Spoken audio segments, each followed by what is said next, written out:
喺自己世界啦，我驚冇咗佢。係啦，就係啦。而家蝕底咗俾人啊，心底裏應該係咁。佢隻眼都會笑。我噴開成餅。呢個諗一下。我覺得醃少少都好，我覺得遮下先。我唔想。大家全部離場睇一睇先啊！呢個係你哋以前做嘅。我覺得到時個頭標導演咁我講得出句台詞啦。2、1 action。咁如果出軌嗰個係子晴咧，你會點啊？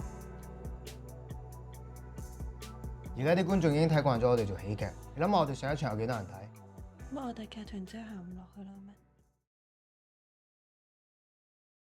拍呢一套微電影係因為參加咗一個政府資助嘅叫創家助計劃啦，咁就係將一個 indie 嘅歌手同埋導演佢哋去 match 埋一齊，咁就做一個10至20分鐘嘅短片嘅微電影咁咯。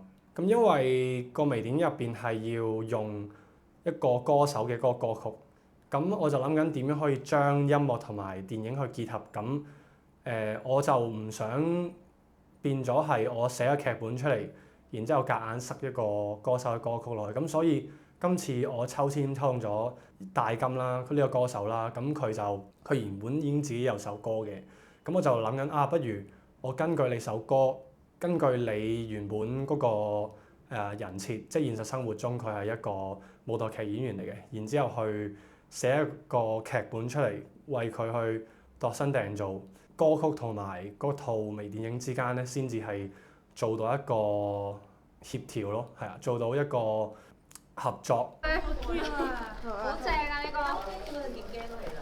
咁點樣 two shot？想點樣 two shot？想個 frame 係兩個人中間咁樣定係？我諗其實寫呢個故仔嗰陣時，我冇乜特別自己嘅 intention 嘅，即係我冇話特別想講啲咩。咁我既然都抽中咗一個歌手，咁佢自己原本已經有首歌叫《金斧頭》，係講背叛嘅，講友誼。攞住呢啲元素去為佢度身訂造一個故仔出嚟，我覺得咁樣再放首歌落去，先做到嗰個音樂同埋電影之間佢哋互相影響，同埋一齊去提升咯。咁樣就會 instead of 係我寫一個自己好想拍嘅劇本，咁為咗我自己，咁然之後就夾硬塞佢首歌落去，或者要個演員去演我想要嘅嘢。我會覺得一個團體嘅合作係揾一個 common ground，係無論劇本上或者創作理念上，大家有自己大家唔同嘅想表達嘅嘢，但係點樣可以喺一個跨媒介入邊去揾到個 common ground 個共通點，咁令到個作品去提升，令到大家都提升，咁就寫咗呢個故仔出嚟。咁其實喺個角色設計方面咧，我係冇乜特別去諗我要寫啲咩角色，其實都係好自然咁去 flow 出嚟嘅。咁啊，大金首歌入邊就係講緊面對一個朋友嘅背叛，探討究竟承諾係有冇代價嘅呢兩個問題啦，或者係價值觀啦。然之後去再延伸出個角色，不如就直接都係探討呢一樣嘢。同埋都係用翻舞台劇演員，咁就會好 fit 大金呢個歌手。咁佢自己演繹嘅時候都會係特別啲容易入戲，因為喺角色嘅設計嘅時候已經係佢首歌想講嘅嘢，或者係佢現實生活中有面對過嘅問題。咁只不過佢喺拍攝嘅時候擺翻嗰啲佢自己嘅情緒入去。咁樣其實就會做到一個好自然嘅演出咯。另一個結局咪即係死人咯？咁樣 keep 住段關係好咩？咁我喺做浩軒由韋浩演出，同埋子晴由 Angelina 演出嘅呢兩個角色，同埋大金去演阿思妍，形成嗰個三個關係嘅時候，就係不如佢哋三個係一個劇團嘅成員啦，即係類似一個係自發嘅自負盈虧嘅組織。我覺得呢一個框架係好適合我哋香港人，因為其實大家好多時候都係可能即係冇大台嘅 support 啊，咁樣就即係靠喺香港呢個咁辛苦嘅地方去自發式去搞一啲嘢，即係可能你夾 band 又好啊，或者係其他形式嘅藝術或者創作又好啊，咁嘅時候，其實我覺得每個香港人佢哋即係可能喺工廈、觀塘又好，或者葵涌又好，大家都係即係去捱翻嚟㗎嘛，去即係點樣去發夢咧？點樣去喺一個咁狹窄嘅空間，即係香港又講錢啊，又要求快嘅情況下，咁我覺得呢一個三人劇團嘅設計會引起到香港人嘅共鳴咯。係啊，咩歌都得㗎。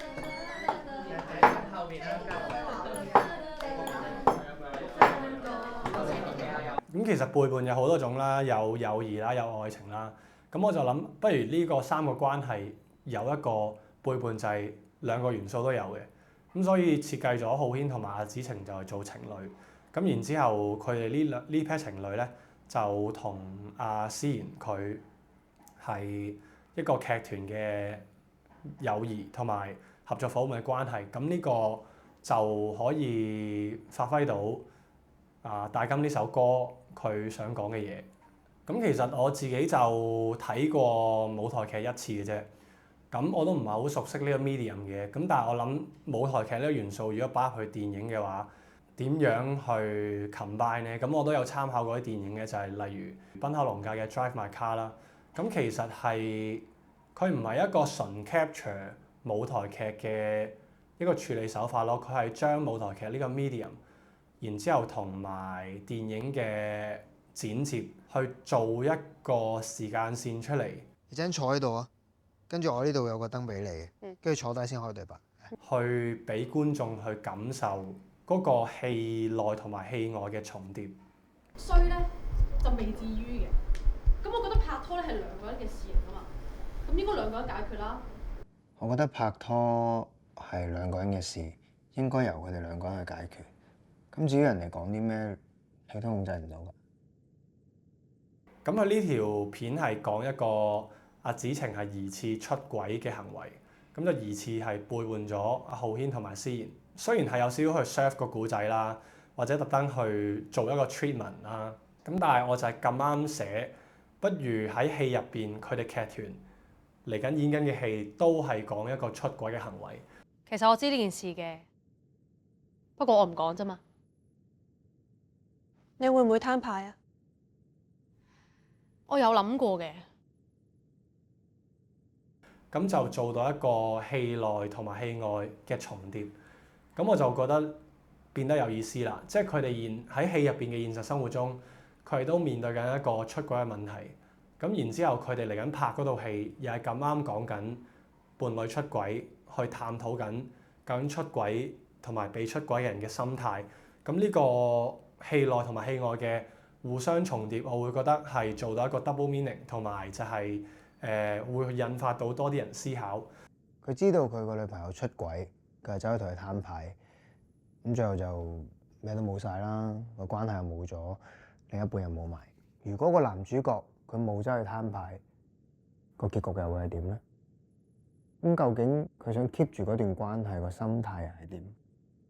同埋有個好處就係，因為你做一個 drama 嘅時候，可能係一個比較 dramatic 啲嘅 reaction 啦，或者一啲對白啦。咁但係嗰啲對白係你現實好少講噶嘛。即係譬如戲入邊有一句就係話：我唔想冇咗我哋。我驚冇咗我哋。咁如果你喺現實生活講，或者係你喺戲入邊無啦啦講呢一句出嚟，係會變咗係好中二病噶嘛。咁我就將呢個中二病用一個舞台劇嘅形式去處理嘅時候，咁觀眾睇落嘅時候，佢哋會有框架就係我聽呢一句嘅時候係用緊舞台劇嘅形式去切入嘅，咁就會叫做減少咗中二病嘅呢一個問題喺度咯。咁所以呢個戲內戲外嘅重疊嘅 treatment 係一個呢個劇編劇嘅時候一個好重要嘅處理咯。係其實個角色就根據住佢現實生活或者佢首歌想表達嘅嘢去設計出嚟嘅時候，咁同埋佢自己原本都係一個舞台劇嘅演員，所以佢係處理得係會比我清晰咯。咁我作為一個導演嘅時候，我只係需要設計一個框架或者一啲去情節。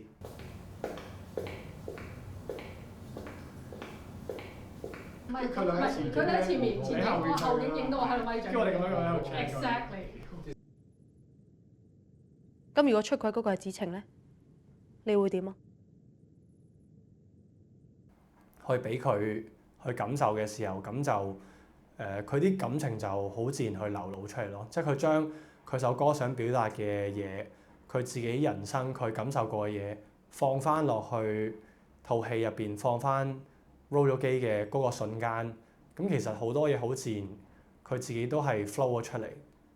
咁所以我覺得喺拍攝嘅時候係好放心，因為佢俾我熟呢一首歌，佢俾我熟佢自己遭遇過嘅問題，佢俾我熟舞台劇，咁所以呢個情況嘅時候，我只係需要俾個框架去，佢自然去 flow 出嚟就 OK 嘅啦。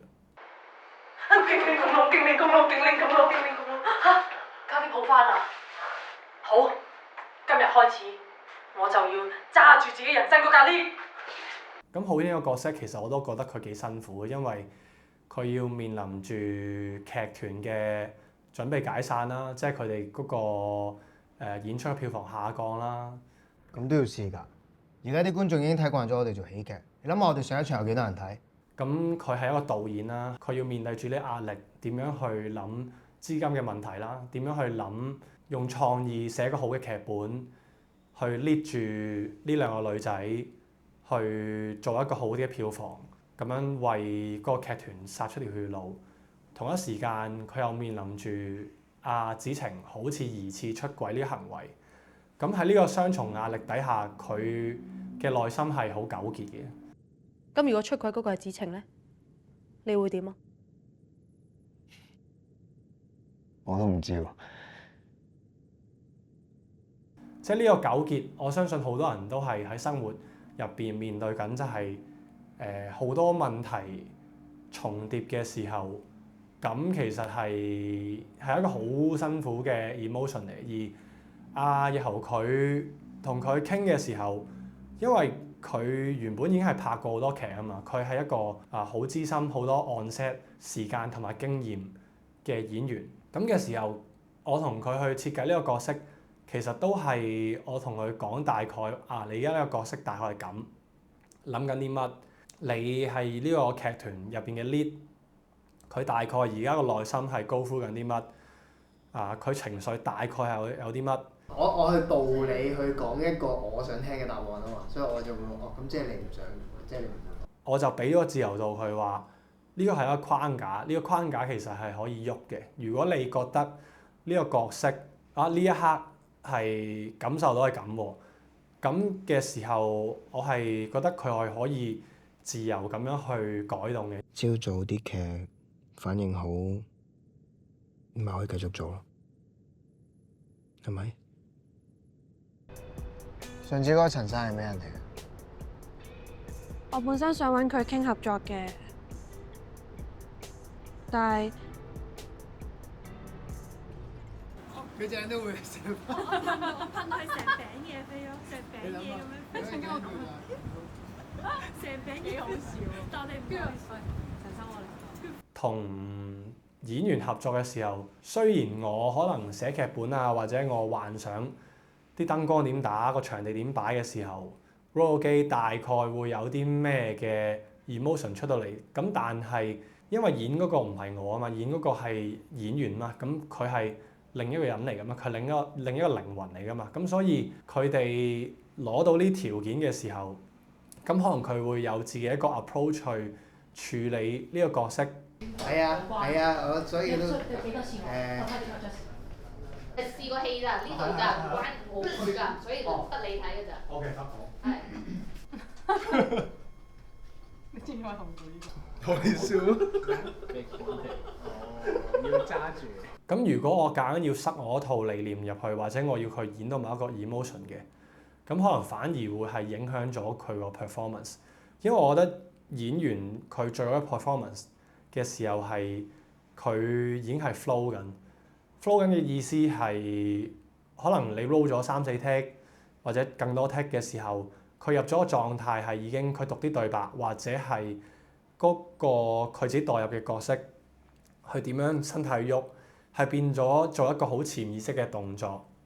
或者一個好自然嘅演出嘅時候入咗個狀態，咁我覺得嗰個狀態就係最好嘅演出咯。至少係喺當刻有限嘅條件底下，即係無論係導演嘅功力啦，或者係演員嘅功力嘅底下做到最好嘅條件嘅時候，咁就已經係一個最好嘅演出。你唔撳個啷啷，佢點會響啊？既然係咁，咁啊，頭先係有少少亂咗嘅，但係就好似部 lift 咁，你唔控個掣，又點樣揸個 lift 咧？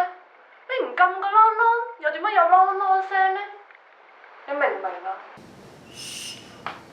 冇嘅，人生就係咁無常。你要佢有嘅時候佢有，冇嘅時候又有。其實永遠都可以更好嘅，即係可能同一個 script 同呢個演員拍，或者我過多幾年後，咁我哋大家成長咗啦，或者係科技條件或者係資金多咗啦嘅再拍，咁一定係可以創新高嘅。咁但係點樣可以喺現有嘅條件底下去做到最好嘅 result？我覺得就係最緊要令到大家都自然咯。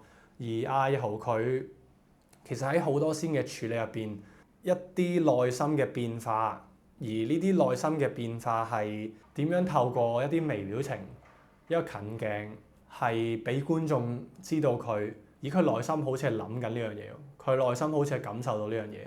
入邊佢有一個40幾秒嘅 one take shot，佢係做到幾個內心變化嘅，即係佢知道。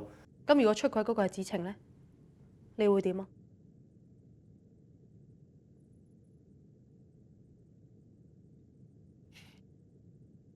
我都唔知喎。其實佢第一係接受唔到，咁接受唔到嘅時候，佢就要消化啦。咁佢消化完嘅時候，佢就冷笑一下。其實佢自己都未有個答案。咁呢個內心嘅變化係將呢個浩軒呢個角色帶到另一個層次咯。我自己嘅感覺咧，佢係一路都係圍繞住一啲關係嚟講，即係喺友情同埋愛情呢啲關係裏邊不停周旋。咁喺當中可能會包括我哋講嘅一啲話題，就係出軌啦、友情上嘅考驗，知道咗對方出軌，同唔同你嘅好朋友講？咁我哋喺呢一度，我哋會有少少玩少少 tricks 嘅。咁到底係邊一個人有做到呢件事？即係好似羅生門事件咁樣，佢有佢嘅講法，另外有另外嘅講法。咁亦都係今日會殺科嘅。咁希望出到嚟嘅成品大家會中意啦。咁可以投我哋一票啦。其實子晴呢個角色咧，就係成套戲嘅觸發點嚟嘅，即係佢面臨危機啦，佢3個人。咁然之後佢就問過浩軒要唔要揾人幫手，咁浩軒就話唔使。你有冇諗過揾人幫手啊？咁子晴就即係自己擅自出去揾投資人啦。咁喺傾下嘅時候咁啱又俾思妍見到，即係佢另一個舞台劇演員嘅 partner 陷入咗一個真相究竟係咩嘅困局之中啦。3個人咁究竟佢出去傾嘢，究竟係傾嘢啊，定係有其他嘢想得到咧？咁或者佢原本咧淨係想純粹去傾生意嘅啫。咁呢個角色可能觸發咗啲佢自己嘅內在需要㗎嘛。佢自己可能覺得劇團散啦，佢有個男朋友，但係而家有一個更好嘅 option， 有一個可能大集團嘅做娛樂事業嘅老細去揾佢，不如你過嚟幫下手啦，不如你轉行啦，你轉過嚟啦。我本身想揾佢傾合作嘅，但係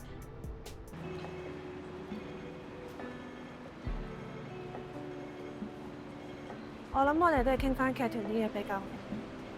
咁嘅時候，咁佢咪會喺友誼同埋愛情之間，同埋可能個人自己嘅利益，佢自己嘅事業發展之間造成咗個衝突嘅時候，咁究竟佢嘅選擇係咩咧？咁我喺度劇入邊其實係冇特別去講明嘅，因為我係想觀眾去自己去諗，究竟呢個角色佢最後尾係揀咗邊一條路？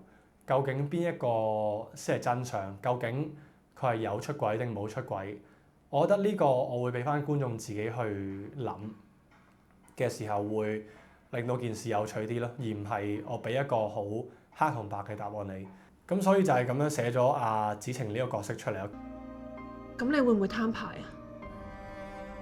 有唔同嘅情感啦，佢係一個功能性嘅角色啦。咁然之後佢呢個觸發點令到浩軒同埋思妍，令到呢兩個人點樣去同佢互動咧？即係點樣去做下一步嘅抉擇咧？究竟應唔應該爆出嚟咧？究竟咩先係真相咧？即係大家仲信唔信任大家咧？咁呢度係喺成個故事嘅最後尾中後段係做咗個留白嘅，因為我想觀眾佢自己去填翻呢個答案，佢自己心入邊認為邊個先係真相？即係可能子晴係有出軌，可能係冇出軌。咁呢個我會覺得俾翻個觀眾去填呢個答案嘅時候，咁呢套戲就會變得立體一啲，而唔係一個線性嘅故仔。佢可能唔同嘅人唔同嘅解讀，有唔同嘅版本。咁我覺得一個作品如果係做到呢樣嘢嘅話，咁就對於我嚟講係會可能好玩啲，或者係會比較多面啲。佢就有唔同嘅可能性咯。因為我覺得可能拍攝一個作品嘅時候，當然我都會做一啲直白嘅故仔咧。咁但係今次係我第2套微電影，我想嘗試多一啲係究竟如果唔俾一個好 definite 嘅 answer， 究竟係有一個同觀眾之間有一個咩嘅化學作用？究竟佢點樣睇呢件事咧？而對我自己作為一個導演或者創作人嘅時候，我之後條路應該點行咧？咁其實呢個嘗試，我會覺得係即係俾咗好多答案我嘅，即係同觀眾有唔同嘅互動啊，咁同埋唔同人有唔同嘅 feedback 啊。我會覺得，與其係我有一個好確定嘅答案，咁而我收翻嚟嘅 feedback 係個人都唔同嘅時候，我會覺得呢個 diversity 呢個多樣性係我想要嘅咯。個劇團係我哋3個人有。卡片 Angelina 喺中間，你係咪仲要埋佢哋細細聲講嘢？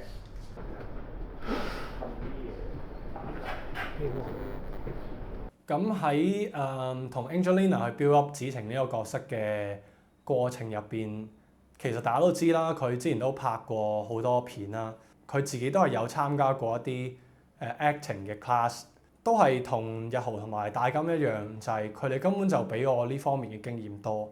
咁嘅時候，其實我同其他2個演員嘅處理手法一樣，都係比較框架佢。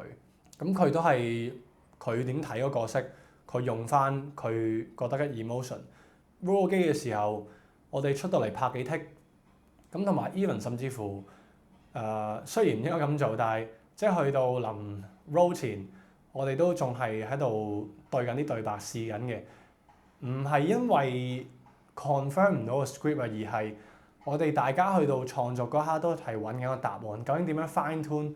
係一嚟自然啲啦，講出嚟；二嚟就係點樣可以 serve 到故仔，令到呢個角色提升，或者演員佢讀呢個對白出嚟呢個 line 嘅時候，可能冇咁棘，或者係佢讀出嚟嗰陣時候自然啲，去幫佢哋去 express 到演員佢哋喺呢個角色入邊嘅時候嗰個去感受嗰個 emotion。咁我覺得呢一個創作過程係比較流動啲嘅。你真係想知？我見到佢哋拖住手。我表態，我可以 stand with 啲 emotion， 因為我唔想冇咗佢哋，所以嬲尾嗰句先強，所以啱先嗰句。我有啊，我哋嗰邊。多謝你嚟睇。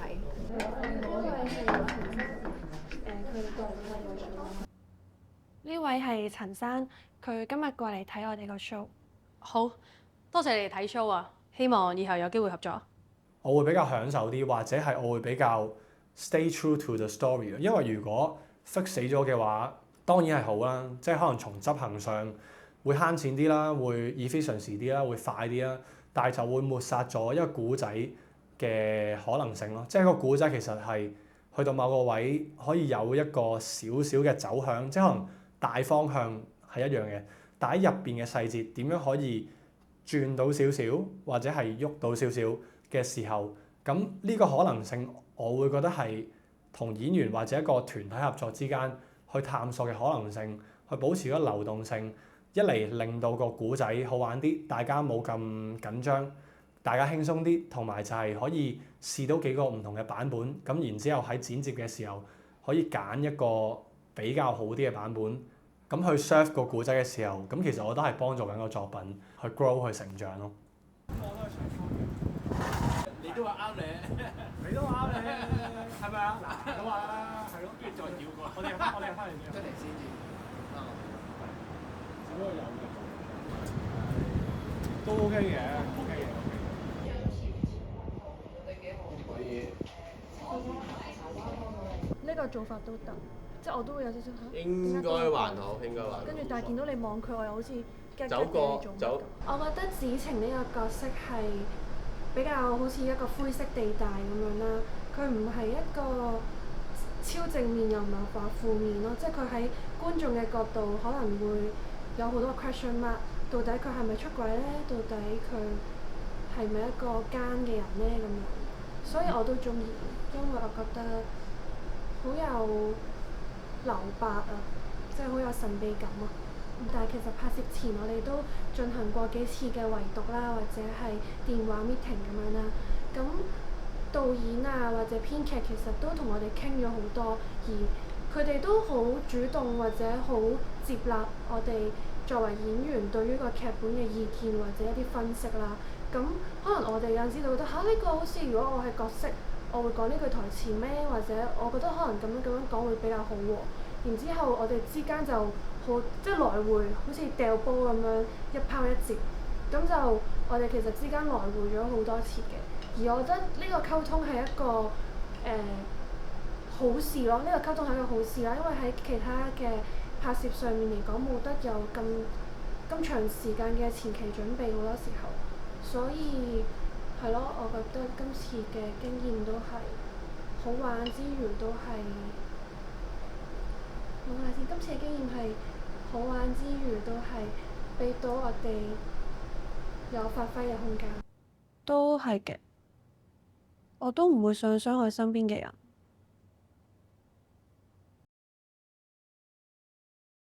咁喺攝影方面咧，今次就揾咗阿 Chris 幫手啦。其實阿 Chris 佢係一個好出色嘅廣告攝影師啦。其實佢都拍過好多大 brand，咁所以喺攝影上面咧，佢執行能力係真係完全係可以交俾佢嘅。咁我做一個導演嘅角色咁我自己都有做喺攝影啦。我就唔係專業嘅攝影啦，我係可能一啲比較 casual 啲，即係可能出街影下相，或者都有做一啲廣告仔。咁嘅時候，咁我都有自己一個嘅film language，即係可能都會喺網上面揾下一啲 screen cap， 或者係砌一啲 storyboard 或者啲 storyboard 嘅時候，咁我今次嘅處理就係我成條片咧，每一個 frame 咧，我都係畫晒 storyboard， 由去到每一個 line 佢講邊一句對邊一個 frame size， 邊個角度其實係度晒。咁嘅時候，我就將呢個 storyboard 好完整咁 share 俾阿 Chris。咁然之後咧，佢嘅 input 就係呢個位可以咁樣調整下，喂呢個位我覺得可以咁影喎。咁嘅時候就我哋係大家互相去 base on 我原本砌咗架構出嚟，去揾一個可能性，去微調一啲細位，會唔會試下第二個角度影咧？會唔會試下咁樣影對個故事出嚟有啲咩唔同嘅效果咧？因為其實你個角度擺歪咗少少，或者個燈光喐多少少，其實係已經唔同㗎啦嘛，成個故事佢出嚟個張力啊，或者係嗰個情感啊，其實係已經完全唔同啦，完全兩回事。咁所以on set嘅時候，我同阿 Chris 講我話嗱個 storyboard 咧，我哋定好晒啦，我哋就順住去拍。咁但係同一時間，你想點擺個位咧？你可以試住一個你嘅擺位。咁擺完之後，我哋可以再冚一個我哋大家都認為好嘅擺位。大家向你嘅左邊有冇得坐？擺地下，擺地下。前景呢度應該都 blur 到㗎，前景呢度。開佢哋嗰陣時嗰個 lighting 有啊。冇開咗。咁啊先，咁我諗下點樣做呢件事先。有啊。我睇下啲，佢哋又俾多少位我，咁我就知道啦。好啊，咁前面嗰張台近住啲。繼續拉，係啦，就有啦。Exactly，OK。其實我都知道有啲嘢㗎啦，不過我唔講啫。咁你會唔會攤牌啊？我有諗過。咁有時可能某啲 shot 我係好企硬要咁擺嘅，咁我就同佢講話要咁擺，因為我需要，我覺得呢個擺法會令到個故仔 convey 出嚟個 emotion 會比較準確啲。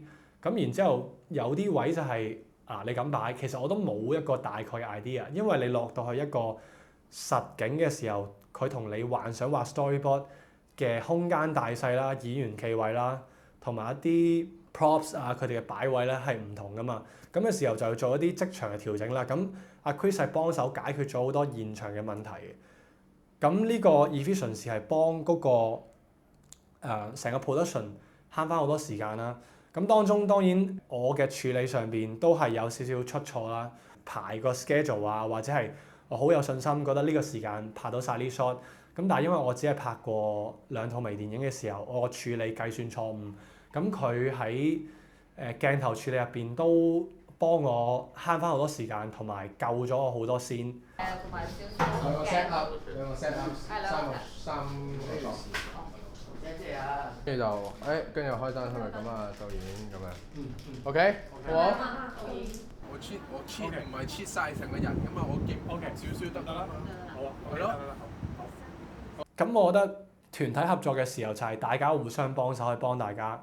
一個 project 雖然話就話我係導演，我係編劇，好似係我 own 呢個 project，但係我做呢個 project 嘅時候，我點樣可以 create 一個 common ground 出嚟去俾大家有一個共同嘅語言，或者有啲位係你可以入到嚟玩你玩到嘅嘢，即係唔同 department 玩到佢哋玩到嘅嘢，咁我先覺得咁樣係大家都發揮到佢哋自己嘅優勢，大家都可以喺學習入邊出錯，大家喺入邊出錯嘅時候點樣去大家拉住大家上去，或者大家去互相調整、互相學習。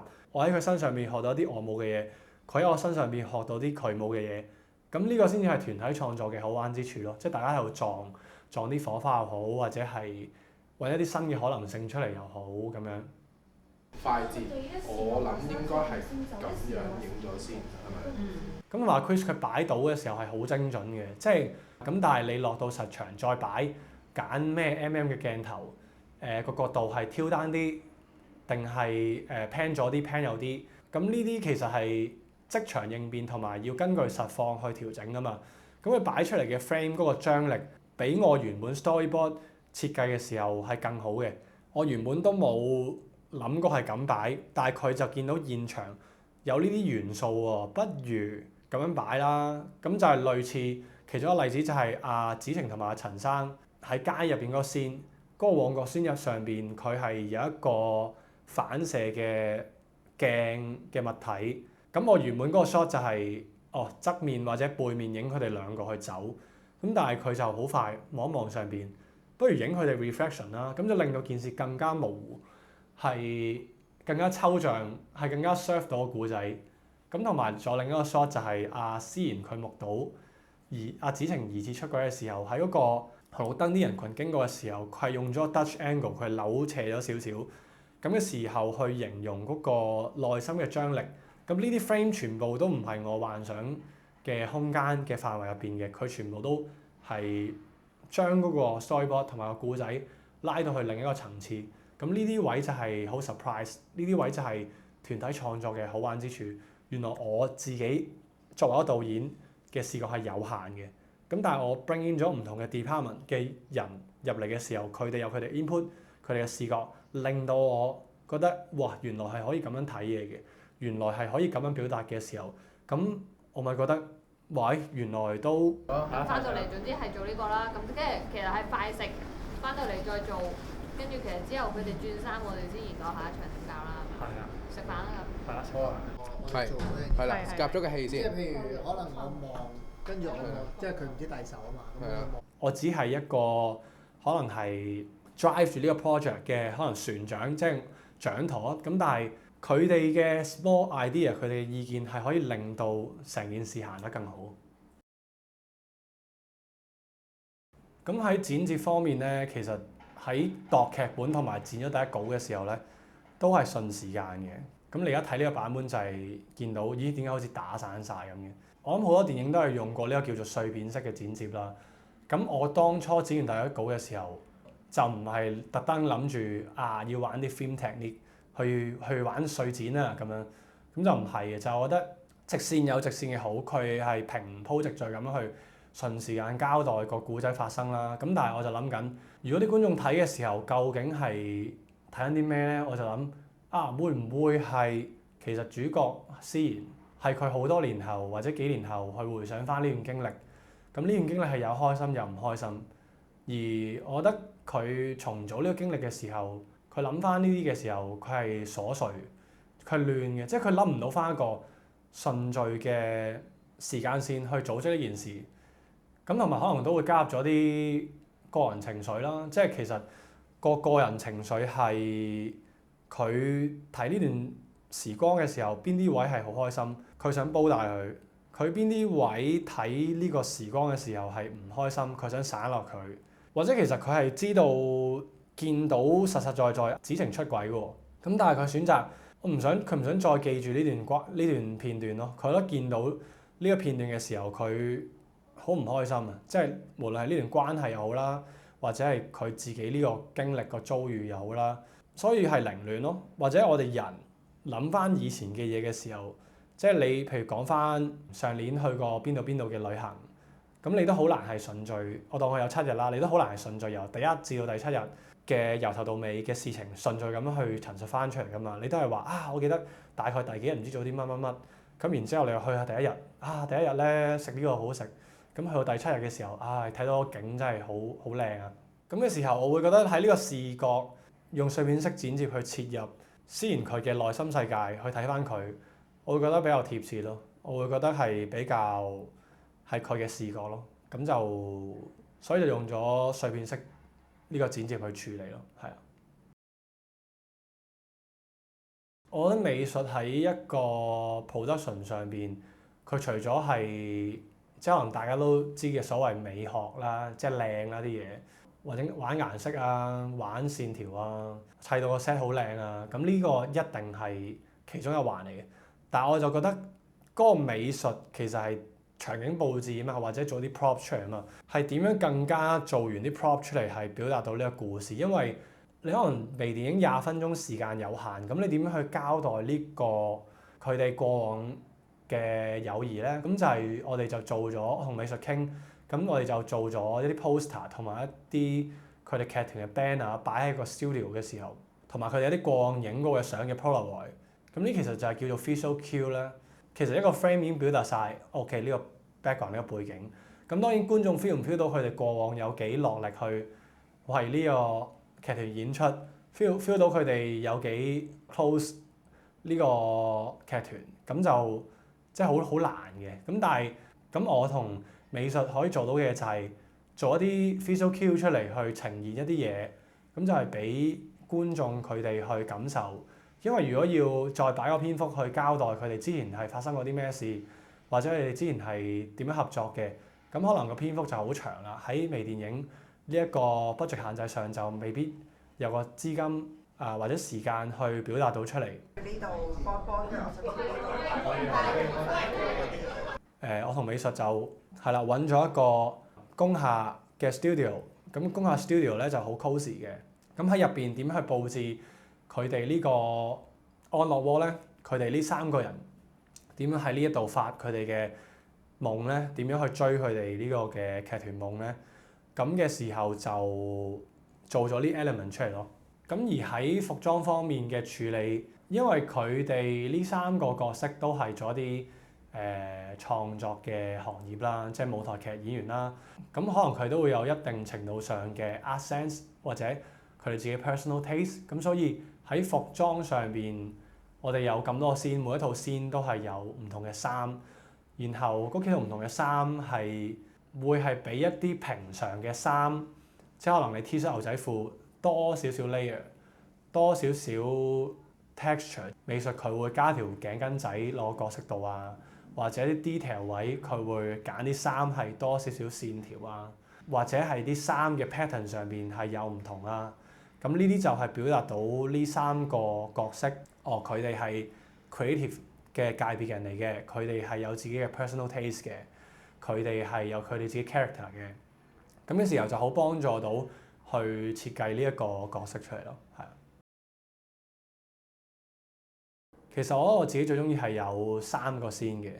咁首先第一個 scene 就係旺角街道啦。咁就係因為首先第一就係全套戲嘅唯一外景啦，同埋就係嗰個處理難度咧係相對高嘅，因為喺旺角呢個咁繁忙嘅時段咧，咁你知人來人往㗎啦，咁好多車好多人啊，其實係會成件事好亂嘅。咁同埋我哋同演員或者我同攝影師都係第一次合作嘅時候，咁其實係真係我哋得好似2個鐘、個半至2個鐘嘅 window 去拍咁多個 shot 嘅時候，咁每個 shot 其實都係要 execute 得好準確。咁所以我喺前期做 storyboard 嘅時候，係已經係設計好晒每一個 frame 佢個擺位，然之後個擺位喺大概邊度。有一日我同阿 Chris 同埋阿 AJ producer 一齊出去睇景嘅時候，我哋諗好晒拍嘅順序啦、拍嘅擺位啦、演員嘅企位啦，係逐個 shot 咁樣去清啦。咁我哋都好順利，因為演員嘅演技好好啦，同埋嗰日我哋要用到好多元素，就係街邊嘅人啦、街邊嘅車啦，呢啲都係不可控制因素嚟嘅。而呢啲因素係咁啱同一時間同埋計劃內嘅 plan 好咗嘅嘢，同一時間都發生得好好。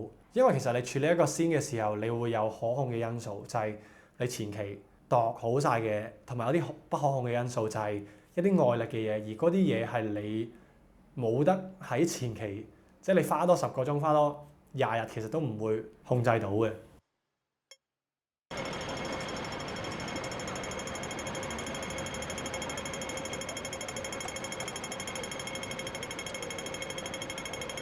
咁好彩就係喺呢個scene入邊都 execute 到好順利，咁啊個零鐘就拍晒。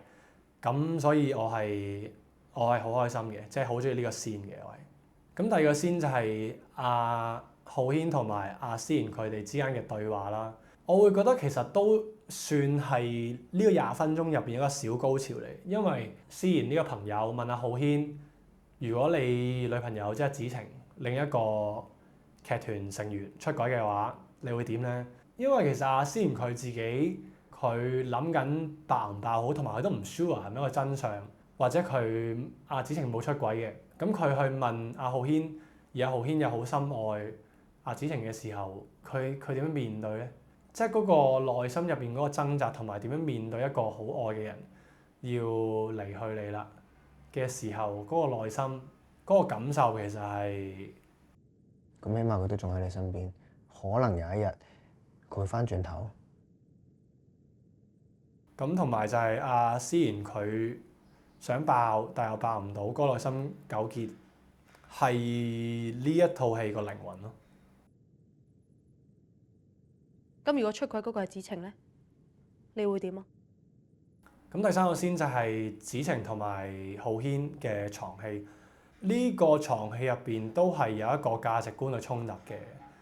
咁大家都係想幫劇團好，阿浩軒佢就想靠自己，因為佢自己都係導演，佢有 creative。咁其實我哋每一個 creative 都係想靠自己噶嘛，即係都係有叫可能所謂藝術家性格，或者係有自己嘅方法噶嘛。你有冇諗過揾人幫手啊？我唔想。咁但係佢女朋友阿子晴係愛佢嘅，佢想幫佢。咁但係佢自己有個內心嘅諗法。咁嗰個內心嘅諗法，咁 Angelina 喺佢呢個幾個 close up 入邊，嗰個眼、嗰個思考、嗰個微表情，其實係好表達到嗰個主角佢內心個混亂。佢都諗緊，我都有自己一面，我都有自己可以做嘅嘢㗎嘛，為劇團做嘅嘢啊嘛。究竟我聽男朋友講啊，定係我自己都係嘗試出下去？外在嘅價值觀同埋內在嘅價值觀衝突嘅時候，嗰個糾結，我會覺得學到最大嘅嘢係點樣去錯咯，同埋接受去錯咯。因為其實一個創作最大嘅阻力係你會驚人哋點樣講你啊嘛，你會驚你做出嚟嘅嘢冇人睇，俾人批評唔夠靚。咁其實你一諗呢個嘅時候，你就會 hold back 噶咯，你就會覺得不如唔拍啦，不如算啦，不如等我做好啲，我嘅 skill 好啲嘅時候先再拍啦。咁其實不斷 delay 嘅時候咧，就永遠都唔會開始。其實今次呢個電影其實錯咗好多嘢。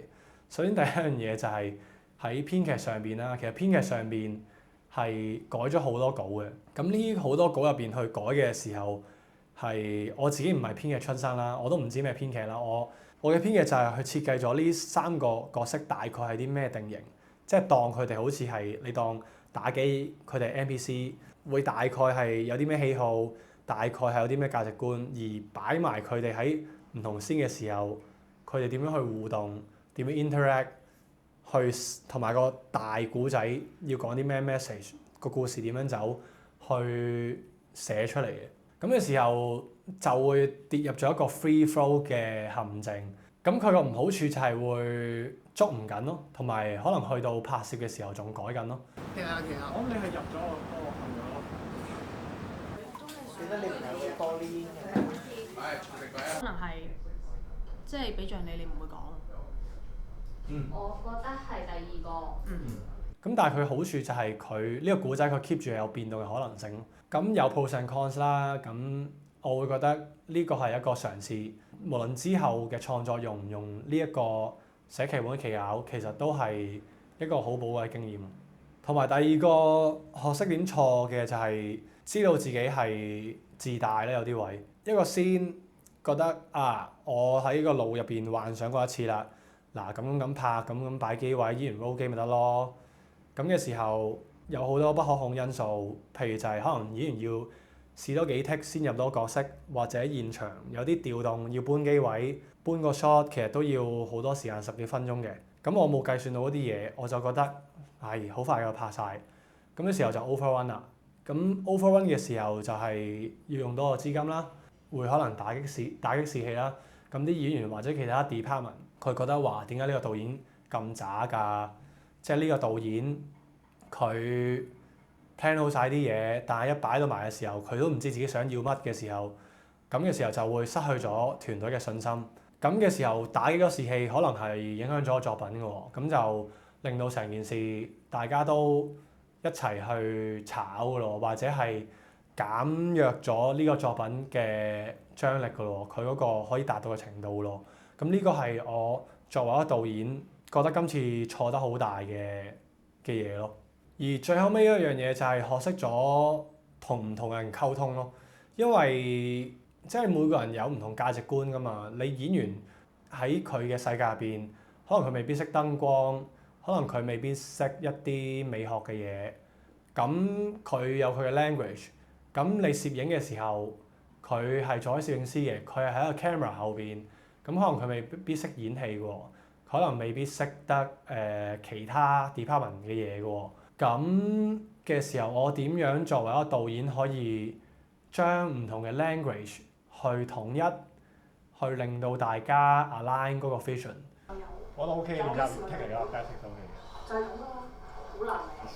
我哋笑。呢一個係好難做嘅工作嚟，同埋係唔會學得完，因為你每次 project 合作嘅人唔同啦，劇本又唔同啦，咁嘅時候嗰個變數唔同，咁就會每次處理手法都唔同。但係我會話今次係練咗個抗壓力，同埋要好短時間內同好多唔同 department 去溝通，同埋就係點樣可以好快咁樣去 make 一個 decision。就算嗰個係一個錯嘅 decision， 至少我嗰下係 make 到一個 decision， 令到大家都喐，演員喐，燈光喐，美術喐，喐緊嘅時候，至少就算個 shot 係一個差嘅 shot。我係話啱嗰個滴耐少少，你拱埋過去咪扮埋。我有㗎啦。有㗎啦，舐咗啦。舐咗啦。係啊，嚟咯，波機。好 OK 啊。一下快咁樣出係咪？或者入嚟啊。得 ，OK 都 OK。點都得。起碼我都有喺嗰個時間入邊個 time frame 入邊攞到個 shot，咁起碼我剪一條片出嚟，我都有一個差嘅 shot，佢都有個差嘅作品 ，at least 我 get it done，令到件事完成，咁我確保到呢個作品係出到世，確保到演員佢嘅 acting 係有用到美術，有用到燈光師、攝影師佢哋嘅 shot 有用到嘅時候，咁呢個係好重要咯。即係都係好行啦，雖然話啊多謝大家嗰啲啦，咁但係雖然我都唔係拍嗰啲咩啦，即係可能我都係自己自資玩過一條微電影2萬蚊，咁同埋就係呢條廠家作13萬，咁嘅時候都係20分鐘，咁2條微電影10分鐘、20分鐘，都唔算得上係一個導演。咁但係我當而家呢一番話係對我自己講嘅話，我會話其實導演佢喺坊間嘅印象入邊，會可能話晒事，或者係即係要聽導演講。咁但係我試完今次係 on set 咁多個人合作嘅時候，我反而覺得其實演員咧先至係最重要嘅角色咯。點解咁講咧？因為其實你觀眾去睇一套戲嘅時候，係睇緊演員嘅演出㗎嘛，係睇緊佢哋嘅表情變化啊嘛，係跟緊個角色。喂，究竟下一秒佢會做啲咩決定咧？究竟佢係開心定唔開心咧？我有啲嘢想同你講。有咩直接講咯？有咩咁出奇啫？唔係男係女㗎啦。咁其實觀眾係跟住演員個情緒去走而走㗎嘛，而去推動個故事㗎嘛。咁而唔係跟住個導演㗎嘛，因為佢唔會見到導演㗎嘛。咁嘅時候，我會覺得我哋咁多個 department 係 serve 個演員，點樣令到喺呢個環境空間下發揮到佢哋最好嘅演出？至少 at least 係佢哋自己覺得最好嘅演出，或者我覺得最好嘅演出。咁同埋就係時間有限，當然可以試40 take 啦，係嘛？試最好嗰 take 出嚟啦。咁但係喺有限嘅資源入邊，點樣令到演員嘅 performance 最好？唔同嘅 department 鏡頭攞演員最靚嘅角度，點樣去用 push in 或者唔同 camera movement 去突顯演員嘅張力？打燈點樣令到個面光靚啲？美術點樣可以 support 演員，令到演員佢呈現最靚嗰一面？點樣喺一個 schedule 入邊嘅安排 producer 或者導演嘅處理，令到演員係唔使趕，好輕鬆咁樣去演佢嘅角色，做到最好 performance， 拍到一個嗰個作品可以去到嘅最好程度，然之後呈現到俾觀眾睇，去 serve 觀眾。我覺得呢個係我自己做導演嘅最大嘅職責。完啦！耶！Thank you 大家。原來拍咗咁耐都係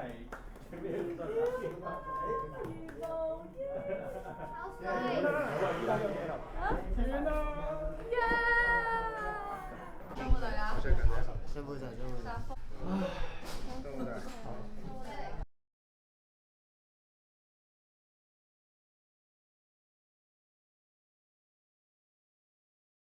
BTS 大師，換